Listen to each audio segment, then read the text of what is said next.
ఈ వీడియో చూడండి.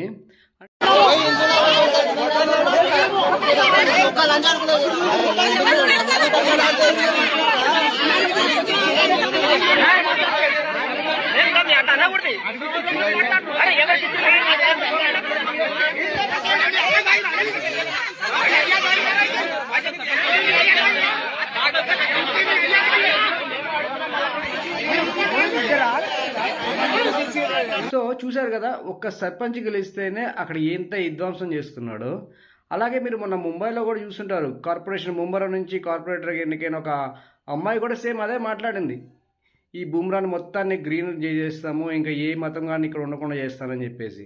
సో ఎందుకు వ్యతిరేకిస్తాము, ఎందుకు వీళ్ళ గురించి కొంచెం కంట్రోల్ చేయాలని చెప్పి పదే పదే వీడియోలు చేస్తామంటే ఇందుకే వన్స్ వాళ్ళకి పవర్ వస్తే వాళ్ళు ఇవన్నీ పాటించరు. సెక్యులరిజం కానీ, లేకపోతే పక్క మతాన్ని గౌరవించాలని కానీ, వేరే రిలీజియన్ని రెస్పెక్ట్ చేయాలని కానీ, వాళ్ళకి అవన్నీ ఏముండవు. వాళ్ళ ఇంటెన్షన్ ఏంటంటే అన్నీ కూల్ చేయాలి, వాళ్ళకి సంబంధించినవి కట్టుకోవాలి, వాళ్ళ మతాన్ని స్ప్రెడ్ చేయాలి, వాళ్ళే రాజ్యాన్ని ఏలాలి, వాళ్ళే దేశాన్ని ఏలాలి. సో అందుకే ఇప్పటి నుంచే హిందువులు మేల్కుంటే కొంచెమైనా బాగుపడతారు. ఆస్తులు సంపాదించుకుంటే ఏం ఉపయోగం ఉండదు. ఎందుకంటే రేపొద్దున మీరు సంపాదించిన ఆస్తులు వాళ్ళు కబ్జా చేస్తారు, వాళ్ళే ఎంజాయ్ చేస్తారు. ఫ్యూచర్ పైన ఆలోచించి సంపాదించుకోవాలి, ఎలా అయినా ఆస్తులు కూడబట్టుకోవాలని ప్రయత్నం చేస్తాము. అలానే ఇలా ఉన్న దేశాన్ని, హిందూ దేశాన్ని అలానే మన పిల్లలకి ఇవ్వాలని కూడా మనం అనుకోవాలి.